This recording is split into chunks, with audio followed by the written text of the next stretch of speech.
Hey guys, it's the Scottican here. I wanted to try to use this channel a little bit more, so I thought now might be a good time to maybe do some readings of different Scottish stories. So I found a few Scottish stories on the public domain that I thought might be fun to read and share. Today I want to start with a spooky story. This is from a book of Scottish ghost stories, and there's actually quite a few in the book, but the one I wanted to start with is actually Case 11. Yeah, we're going to start with Case 11 here today. And the reason I wanted to start with case number 11 is because case number 11 is set in Glasgow. So, of course, that's where I'm going to go first. So, we're going to start with case 11 of Scottish ghost stories.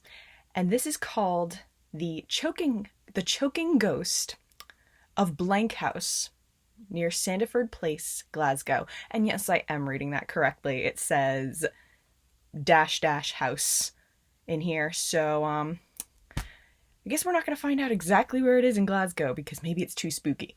But, here we go. Let's have some fun reading this. All right?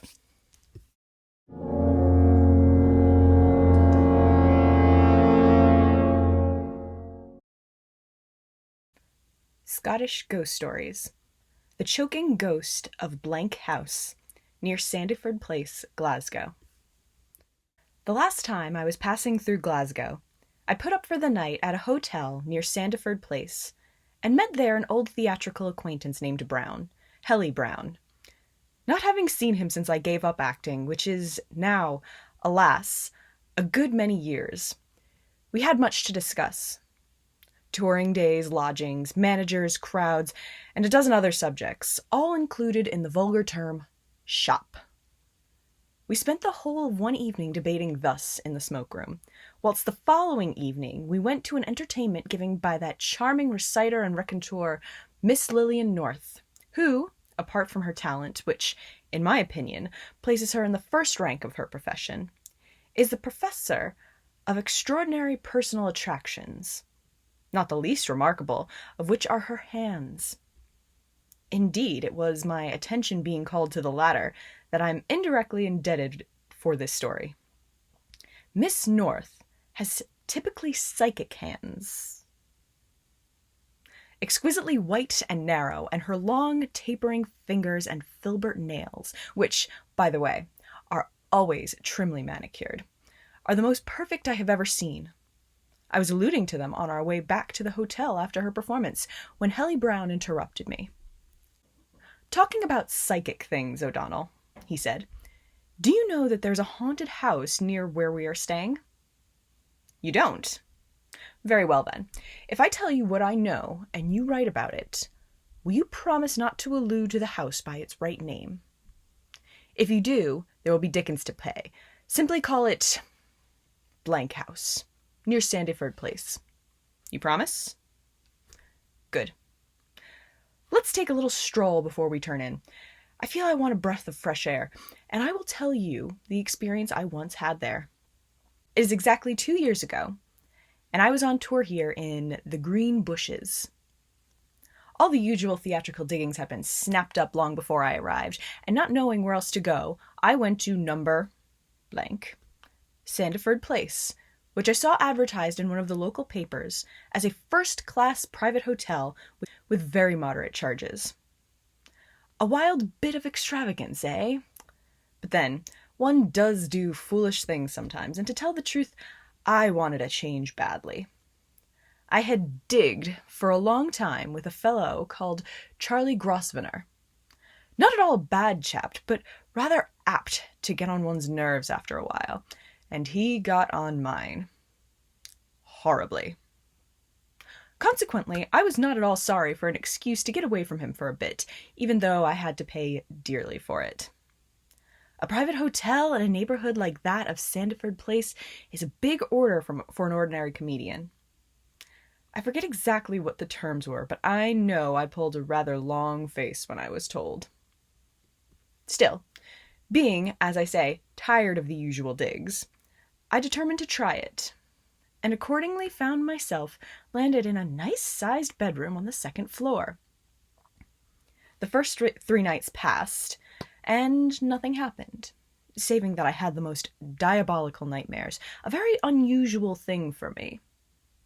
It was the cheese, I said to myself when I got out of bed the first morning. I will take very good care that I don't touch the cheese tonight. I kept this resolution, but I had the nightmare again, and even, if anything, worse than before. Then I fancied it must be the cocoa. I was at the time a teetotaler, so I took hot milk instead. But I had the nightmare all the same.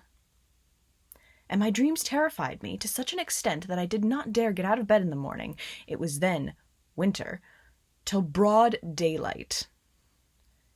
It was now becoming a serious matter with me. As you know, an actor, more than most people, needs sleep, and it soon became as much as I could do to maintain my usual standard of acting. On the 4th night, determining to get rest at all costs, I took a stiff glass of hot brandy just before getting into bed. I slept. I could scarcely help sleeping, but not for long, for I was rudely awakened from my slumbers by a loud crash. I sat up in bed, thinking the whole house was falling about my ears. The sound was not repeated. All was profoundly silent. Wondering what on earth the noise could have been, and feeling very thirsty, I got out of bed to get a drink of lime juice. To my annoyance, however, though I groped about everywhere, knocking an ashtray off a mantelpiece and smashing the lid of a soap dish, I couldn't find neither the lime juice nor matches. At length, giving it up as a bad job, I decided to get into bed again. With that end in view, I groped my way through the darkness, steering myself by the furniture, the position of which was, of course, quite familiar to me. At least, I imagined it was. Judge, then, of my astonishment when I could not find the bed. At first I regarded it as a huge joke and laughed. How rich! Fancy not being able to find one's way back to a bed in a room of this dimension. Good enough for a punch. Too good, perhaps now. But it soon grew past a joke. I had been round the room, completely round the room, twice, and still no bed. I became seriously alarmed. Could I be ill? Was I going mad? But no. My forehead was cool. My pulse normal. For some seconds I stood still, not knowing what else to do. Then, to make one more desperate attempt, I stuck straight in front of me and ran into something that recoiled and hit me. Thrilled with amazement, I put up my hand to feel what it was, and touched a noose. A noose! I ejaculated, interrupting Helly Brown for the first time since he began. Yes, a noose, he repeated, suspended in midair. As you can imagine, I was greatly astonished, for I knew there had been nothing that I could be now mistaking for a noose in the room overnight. I stretched out my arms to feel what it was fastened, but, to add to my surprise, the cord terminated in thin air. Then I grew frightened, and, dropping my arms, tried to move away from the spot. I could not. My feet were glued to the floor. With a gentle, purring sound, the noose commenced fawning. I use that word because the action was so intensely bestial, so like that of a cat or a snake. Round my neck and face. It then rose above me, and, after circling furiously round and round, and creating a miniature maelstrom in the air, descended gradually over my head, lower and lower it stole like some sleek, caressing slug. Now past the tips of my ears, now my nose, now my chin, until, with a tiny thud, it landed on my shoulders.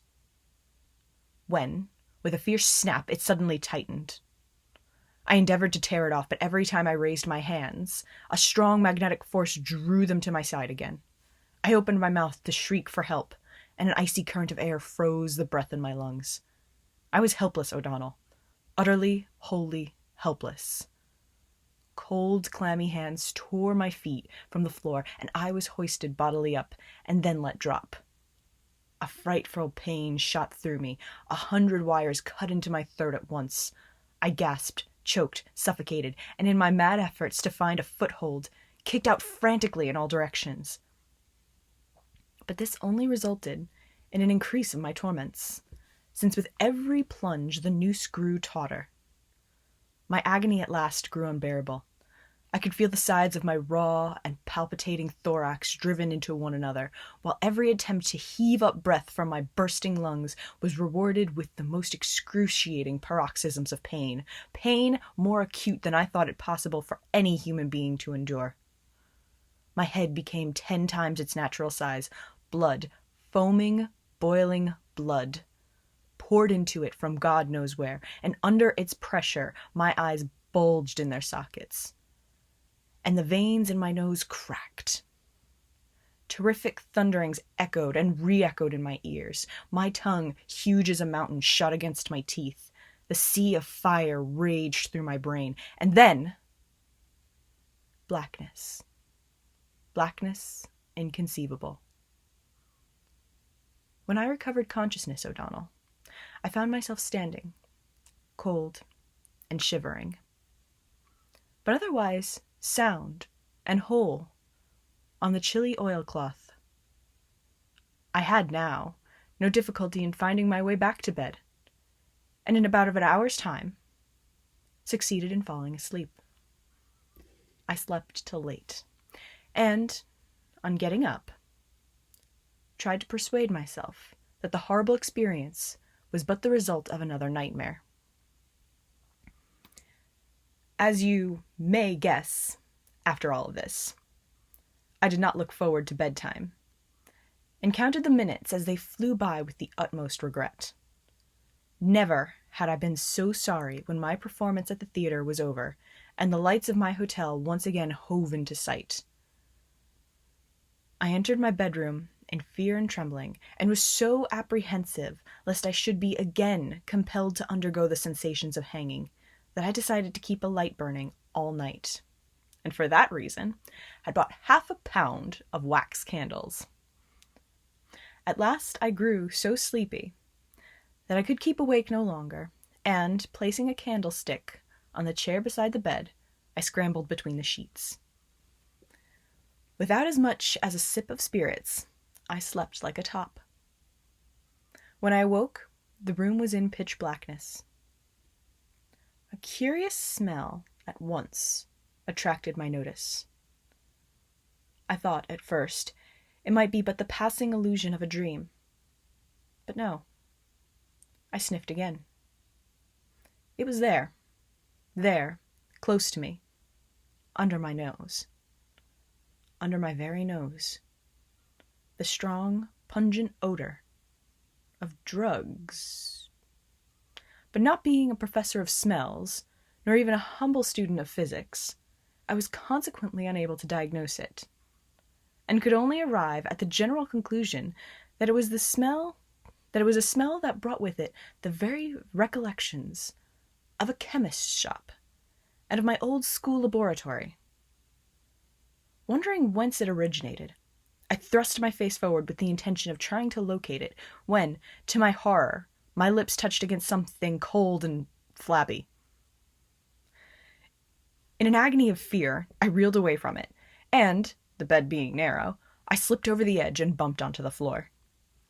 Now it is quite possible that up to this point you may have attributed my unhappy experience to nothing more nor less than a bad dream.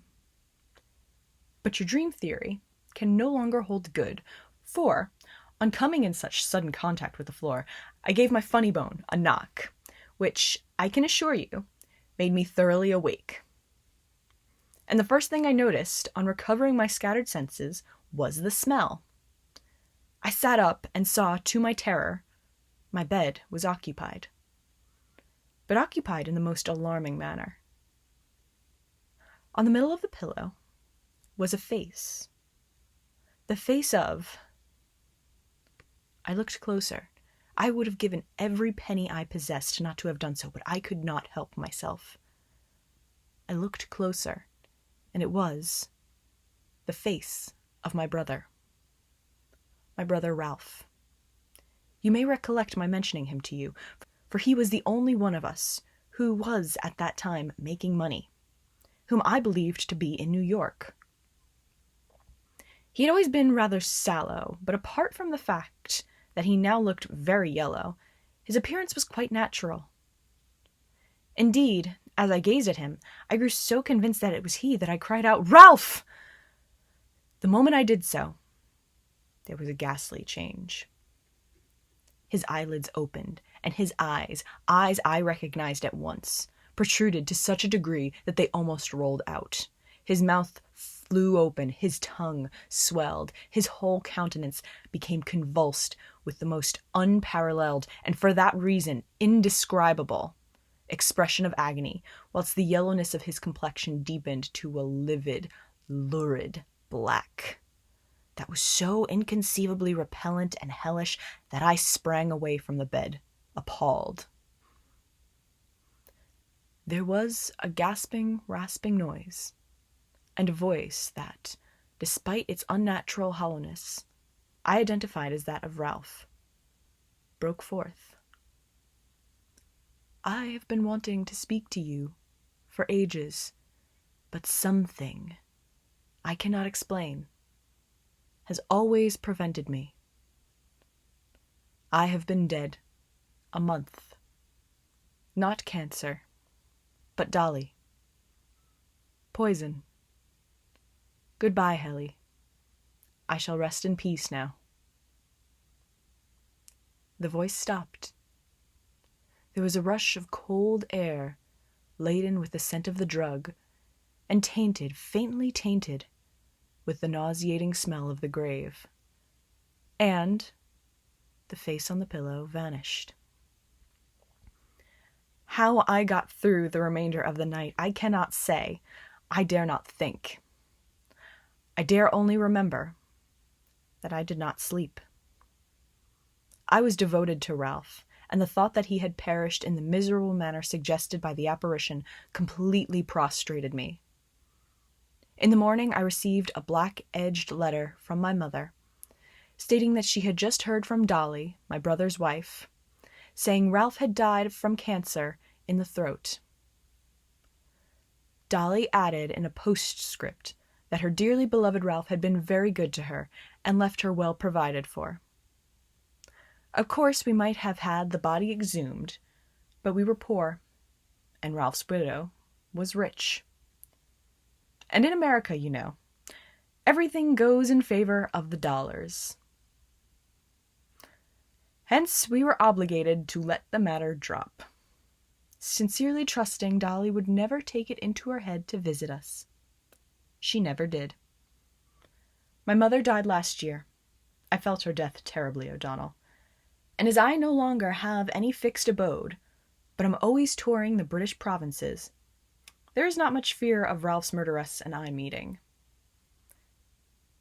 It is rather odd, however, that after my own experience at that hotel, I heard that it had borne the reputation for being haunted many years, and that a good many visitors who had passed the night in one of the rooms, presumably mine, had complained of hearing strange noises and having dreadful dreams. How can one explain it all? "One can't," I responded, as we turned in for the night.